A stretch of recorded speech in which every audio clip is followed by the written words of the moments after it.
आत्मज्ञान में न जाने कितनी जगहों की हम ठोकरें खाते हैं और न जाने कैसी कैसी चीज़ें हमको आकर्षित कर लेती हैं। दर्द तो अनुभव हो ही रहा होता है ना, दर्द, तड़प, बेचैनी।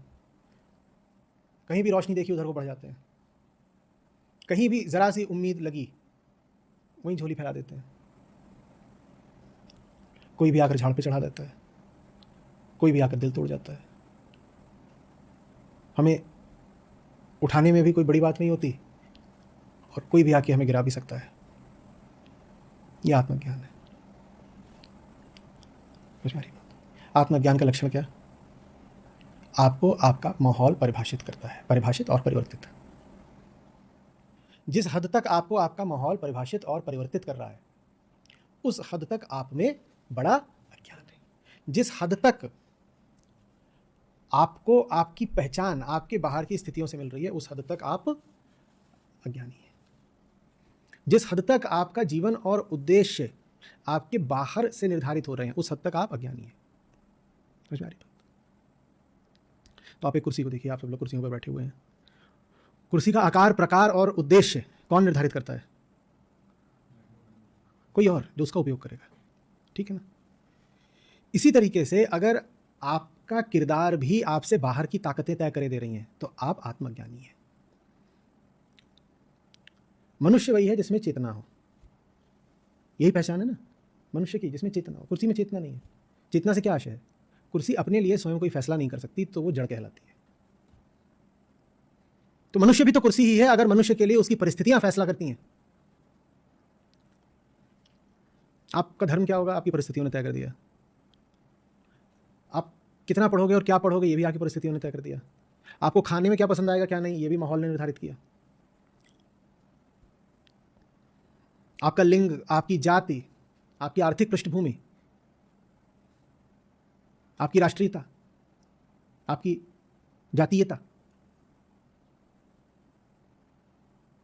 यही सब मिलकर के अगर आप पाएं कि आपके जीवन का फैसला और निर्धारण करे जा रहे हैं, तो आप स्वयं को नहीं जानते। कुर्सी स्वयं को नहीं जानती, कोई आफत नहीं आ जाती, कोई पाप नहीं हो जाता। और मनुष्य का यही इकलौता पाप है, स्वयं को न जानना। स्वयं को जानने को ही आत्मा कहते हैं। स्वयं को जानकर क्या पता चलता है? स्वयं को जानकर बस यही पता चलता है कि आप जितने भी किरदार निभा रहे हो, जो भी आपकी पसंद है कि नापसंद है, वो सब संयोगिक है। जब सब संयोगिक है तो आपको उन सब चीज़ों को गंभीरता से लेने की कोई ज़रूरत नहीं है। उन सब चीज़ों से खेलने की सहज इच्छा हो, खेल लो, और सहज में ही उनको फिर त्याग भी दो। ये ताकत हुई ना, ये अधिकार हुआ, ये आत्मा हुई, ये बल हुआ। मैं हूं, मेरे इर्द गिर्द प्रकृति है, और प्रकृति की कभी कोई लहर इधर से आती है, कुछ ले आई मेरे लिए। एक लहर आई, मुझसे टकराई, एक मोती दे गई। एक लहर आई, मुझसे टकराई, उसमें कुछ कूड़ा कचरा था, वो दे गई। एक लहर आई, उसमें गेंद थी, वो गेंद दे गई। अरे मेरा मन करेगा मैं रखूंगा, मेरा, और मेरे मन से क्या आशय है? मुक्त इच्छा। मन जब मैं कह रहा हूं तो उससे मेरा आशय है सहज इच्छा। सहज इच्छा करेगी तो इन चीज़ों को ले लेंगे, कुछ देर लीला पीड़ा, उसके बाद आगे बढ़ गए। कोई बाध्यता नहीं है, गुलामी, मजबूरी नहीं है। शरीर ने कुछ कह दिया, उसको मानना जरूरी नहीं, जरूरी नहीं। कुर्सी की टांग में दीमक लग गई और दीमक खा गई कुर्सी की टांग को, कुर्सी को क्या करना पड़ेगा? कुर्सी को गिरना पड़ेगा। लेकिन चेतना का गौरव हमें बताने के लिए हमें कथाएं दी गई हैं कि योद्धा थे जिनकी टांग ही नहीं, सर भी कट गया, वो तब भी नहीं गिरे। उसमें आप तथ्य मत खोजिएगा, उसमें इतिहास मत खोजिएगा कि सचमुच ऐसा हुआ था कि नहीं हुआ था। ये देखिएगा कि आपको समझाया क्या जा रहा है। आपको समझाया जा रहा है कि आप कुर्सी नहीं हो। कुर्सी का सर तो छोड़ो, कुर्सी की टांग भी कट गई अगर, तो कुर्सी का गिरना अनिवार्य है। दीमक कुर्सी की टांग खा गई, या आरी से कुर्सी की टांग वो गिरेगी। आपसे कहा जा रहा है आप खड़े रह सकते हो, असंभव परिस्थिति में भी आप खड़े रह सकते हो। इसमें यह मत तर्क करिएगा कि सचमुच अगर हमारी भी टांग कट गई तो हम खड़े रह सकते हैं कि नहीं रह सकते हैं। ये इशारा समझिए क्या कहा जा रहा है। आप जड़ नहीं हो।